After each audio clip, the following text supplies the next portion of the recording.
الحمدللہ کفا وسلام علی عبادہ الذین اصطفیٰ۔ آج ہم ایک اور اہم موضوع کے اوپر گفتگو کریں گے، اور وہ کیا ہے کہ ویکسینیشن۔ عام حجاج کرام اس بارے میں اکثر و بیشتر سوالات کرتے رہتے ہیں، اور حجاج کرام کی انفارمیشن کے لیے گزارش ہے کہ ویکسینیشن کے اعتبار سے دو چیزیں ذہن میں رہیں۔ ایک تو پچھلے سالوں میں جو کووڈ ہوا ہے، کووڈ کی ویکسین اور اس کی سرٹیفکیٹ۔ آج کل کووڈ کی ویکسین نہیں کی جا رہی ہے، اور اگر آپ نے پہلے کی ہوئی ہے تو آپ اپنی سرٹیفکیٹ ڈاؤن لوڈ کر کے وہ ساتھ رکھیں۔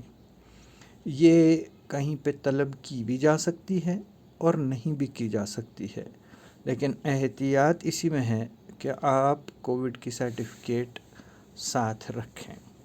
دوسری ہے جو ریگولر ویکسینیشن کی جاتی ہے۔ یہ ویکسینیشن جو ریگولر ہوتی ہے ہر حاجی کی، اس کے بارے میں گزارش ہے کہ اس میں 3 مین ویکسینز حاجی کو دی جاتی ہیں۔ ایک تو اورل پولیو ویکسینیشن ہوتی ہے، OPV جس کو کہیں گے۔ اورل پولیو ویکسینیشن کے اندر پولیو کے جو قطرے ہم بچوں کو پلاتے ہیں، وہی قطرے حجاج کرام کو پلائے جائیں گے۔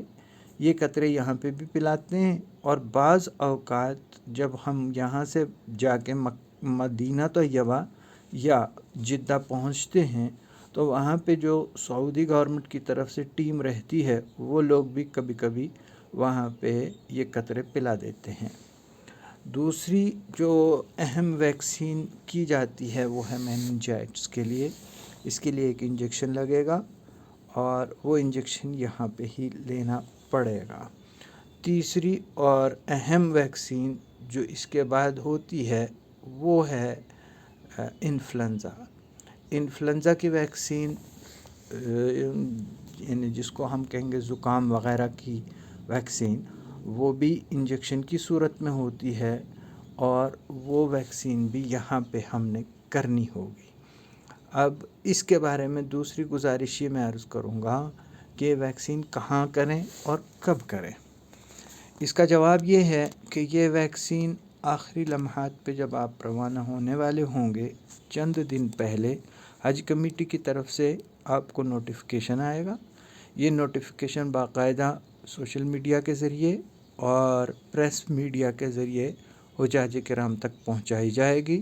اس کے علاوہ انڈیویجول کے اپنے رجسٹرڈ فون نمبر کے اوپر بھی اطلاع پہنچ سکتی ہے۔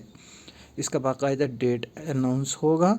اس ڈیٹ پہ جو سری نگر کے حجاج کرام ہوں گے وہ حج ہاؤس بہمنہ پہنچیں گے، اور جو دوسرے اضلاع کے حجاج کرام ہوں گے وہ اپنے اپنے ڈیٹ پہ اپنی اپنی ڈسٹرکٹ کے اندر یہ ویکسین کروائیں گے۔ یہ متعلقہ جو آپ کا DC ہو یا متعلقہ آپ کا CMO چیف میڈیکل آفیسر ہو، وہ لوگ اس کا انتظام کرتے ہیں، وہی ڈیٹ دیتے ہیں، اور وہی یہ ٹیکے اور یہ ویکسین کرواتے ہیں۔ بلا ضرورت حجاج کرام پہلے سے پریشان نہ ہوں۔ جب آپ کی ویکسین ہو جائے تو آپ کو ایک کارڈ دیا جائے گا۔ یہ کارڈ آپ کو حج ہاؤس میں یا وہاں پہ جہاں پہ آپ کی ویکسین ہوگی وہاں پہ دیا جائے گا۔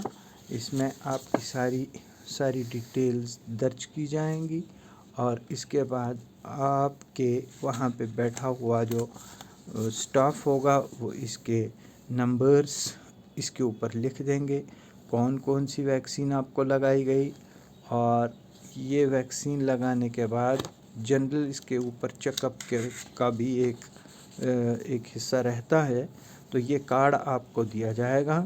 یہ کارڈ آپ ساتھ لیں گے، جس کے اوپر وہاں پہ بیٹھے ہوئے ڈاکٹر صاحب کی سٹیمپ بھی لگے گی اور ان کا دستخط بھی ہوگا۔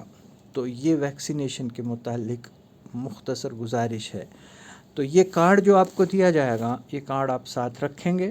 یہ آپ کا کارڈ آگے چل کے کسی بھی موقع پہ کبھی بھی چیک کیا جا سکتا ہے۔ کچھ حجاج آپ کو بتائیں گے ہم سے کسی نے مانگا ہی نہیں۔ یہ ضروری نہیں کہ اس کو ہر کسی سے مانگا جائے۔ اگر وہاں پہ 50 لاکھ حاجی آئے تو ہر حاجی سے وہ کارڈ چیک کریں.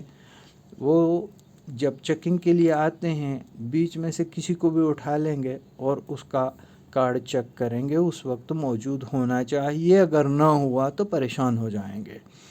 اس کے ساتھ ساتھ ایک اور گزارش میں کروں گا، وہ یہ کہ بعض حضرات جو ڈائبٹک ہیں اور ان کو انسولین کی ضرورت پڑتی ہے، وہ اپنی انسولین ساتھ لے کے جا سکتے ہیں، جو آپ کے 40 یا 45 دن کے لیے ہوگی.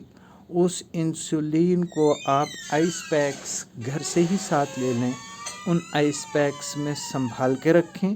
جب آپ ہوٹل پہ پہنچیں گے یا بلڈنگ پہ پہنچیں گے تو وہاں پہ فریج کا انتظام باقاعدہ ہوتا ہے، آپ اس میں رکھ سکتے ہیں.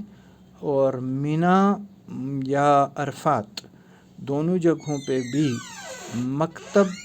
جس مکتب میں آپ ہوں گے وہاں پہ مکتب کے مین آفس میں جو کچن ہوگا یا مکتب کا جو مین آفس ہوگا وہاں پہ فریج موجود ہوگا. اس فریج میں آپ اپنا انسولین وہاں پہ رکھ سکتے ہیں. اور اگر آپ منی مزدلفہ عرفات کے لیے جاتے ہوئے اپنا آئس پیک جو آپ نے یہاں سے ساتھ لیا ہوا تھا اس کو بالکل کول کر کے ساتھ لے جائیں تو وہ بھی آپ کے لیے معاون مددگار ثابت ہوگا.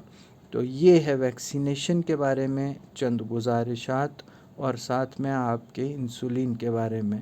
انسولین سنبھال کے استعمال فرمائیں، کیونکہ انسولین اگر آپ کا فریز نہیں ہوتا تو اس کی ایکٹیویٹی، اس کی ایکشن کمزور ہو جائے گی.